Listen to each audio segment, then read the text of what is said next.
Stop right there! Whoa, wait! Mr. Lambert, sir, it's me, Joe! I don't know you. What are you doing in my house? You sent me here, remember? I've done no such thing. For an intruder, you're not very bright, you know that? For all the commotion you caused getting in here, you might as well have brought a bulldozer. Now, you have exactly 5 seconds to explain what you're doing here, or so help me God, I'm pulling this trigger and sending you on your way. 5. I was sent here. 4. By you! 3. You told me to find you, to warn you about the end of the world. 2. You were old, with white hair, and you got shot. Oh, God, please don't shoot me, Mr. Lambert. You gave me this. It's an chrono. It's a time machine. I gave you that? Yes! I've never seen anything like it, but on the back, that's my family's signet. I made this? It's simply magnificent. I gave this to you? Why? Who are you? Name's Joe, sir. I'm just a janitor at the Archon building. I found you in a room with a big, round door in the basement labs this morning, and you were dying. You said you'd come from 40 years in the future to stop the end of the world. I guess I was the only one around, so you gave me this and told me to find you and tell you all this, and I've been there. The future, I mean. A bunch of times. And you were right, Mr. Lambert. Everyone's gone. My God, so it did come to pass. They really did it, those greedy goddamn bastards. I told them this would happen. Wait, I was dying? How? You said you'd been shot. I had to actually find you at the morgue to get this address. Shot? By whom? No, wait. Don't say anything else.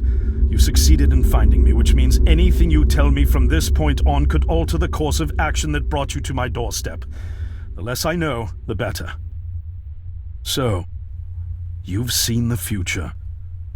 What did you see? It's like a bad dream, sir. Everyone's gone. Buildings are coming apart. It's all just quiet. What happened, Mr. Lambert? It is Dr. Lambert. And considering all the effort you just went through to find me, not to mention bearing witness to the horrific outcome of the biggest breakthrough in the history of science, I suppose I owe you some kind of explanation.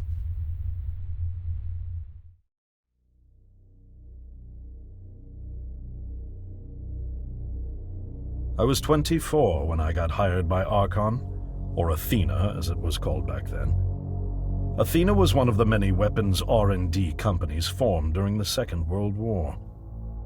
Unlike other R&D companies that had retooled themselves to pursue peacetime activities after the war, Athena had made enough money to continue chasing the next big thing in defense technologies. They were betting the farm on post-war Soviet expansion, raising the level of government paranoia to create a lucrative market for esoteric weapons research. I'd say they made the right bet. Still a theoretical physicist at MIT, my thesis on the possibility of time travel via dimensional membranes got published shortly after I was hired in 1961. Company heads were so impressed, they gave me a team and a budget. Development exceeded even my own expectations, and after only 6 years, we had the first primitive version of the time machine up and running.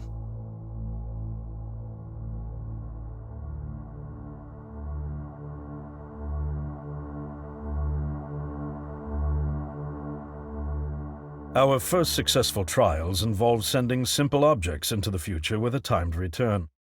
But with Archon running out of money, that was all the company bigwigs needed to secure a big fat contract with the Department of Defense. Apparently, we had sold them on the idea that the technology could be used to go back in time and strangle communism in its cradle. The reality, of course, was that it couldn't. Due to the laws of causality, you can't travel back in time beyond the point where time travel was invented. And sooner or later, we had to explain that to our benefactors.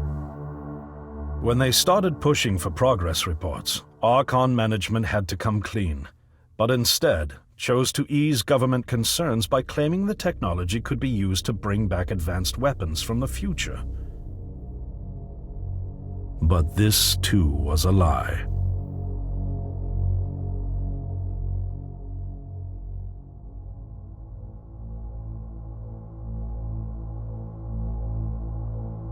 At this point, we'd already had our first of many human trials, and we knew there would be no weapons. In fact, our results were as terrifying as they were baffling. Time pilots returned frenzied and confused, raving about empty streets and human remains. At first, we assumed the city had suffered a Soviet attack in the near future and had been evacuated as a result. But as we pushed on further, the terrible reality became clear. Time pilots started returning fatally ill, dying within a day or two from painful convulsions. Some never returned. We lost several pilots, machine prototypes, and other equipment. When the first contamination erupted in the lab, we were completely unprepared, losing 3 lab technicians to what we later identified as an incredibly aggressive airborne virus.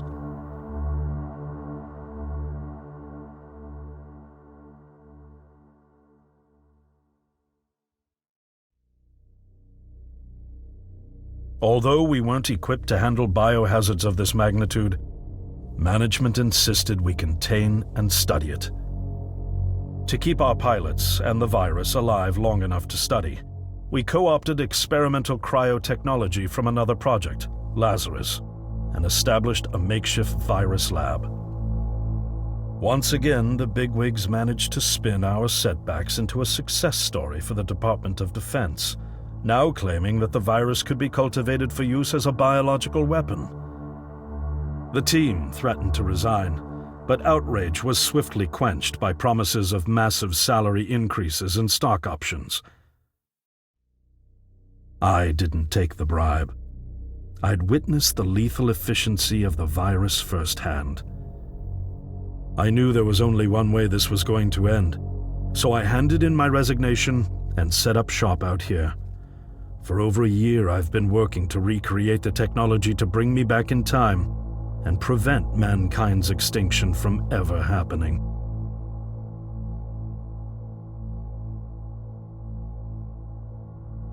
And now you're here, the harbinger of doom at my doorstep, wearing a boiler suit. Who could have imagined that Judgment Day would begin like any other Monday in May?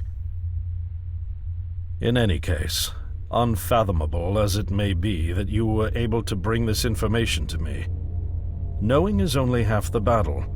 Preventing the outbreak will require more than just your tenacity. Me? Wait, what? Yes, I'm afraid I must rely on you one more time. You must go back to Archon and prevent the outbreak. No, that's, I mean, I'm really honored and everything, but... Believe me, you're the last person in the world I want to entrust with this, and I mean that quite literally. But by this time tomorrow, the entire city will have succumbed to chaos, panic, and death. You're here now, and you're all I've got. Wait, but what about you? Can't you fix this, Doc? Don't you have a plan?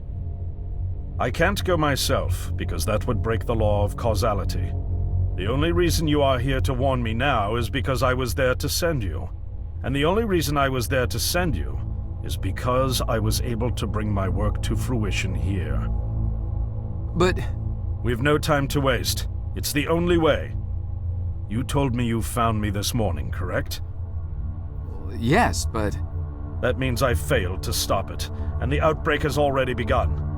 The time pilot for today's trials must have brought the virus back from the future, which then somehow got out of the containment chamber and spread. That pilot is Patient Zero. I need you to destroy the supercomputer system controlling the time machine. All the research data is stored there too. You must destroy it before the time machine departs. I'm reconfiguring your device to send you back 1 day earlier. This should allow you ample time to return to Archon and get inside. On the other shore from here, about 500 yards down the road, is a rest stop. You'll find a van there, fueled and ready to go. Oh, I already have a ride. Which won't be there yesterday, you ninny. Now stop interrupting me. One last thing, and I need you to listen carefully because this is very, very important. Make sure you do not meet the earlier version of you. Why? What will happen? No one knows for sure.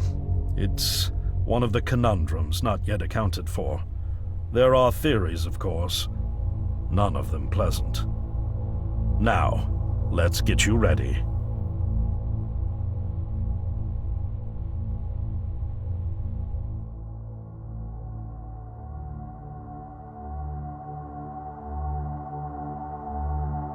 How did I get myself into this? I nearly got killed trying to reach Dr. Lambert thinking he had a plan. And it turns out it's me. I'm the plan. At least I don't have to walk back. This van's not as cool as the ambulance, but it has its charm. And it sure was nice of him to pack me lunch. I wish he'd pack me a can opener for the beans, though. And some gas for the Bunsen burner. But I'm sure I'll think of something. I've got several hours of driving ahead of me after all. It'll be almost morning before I get to Archon. I just hope I have enough time.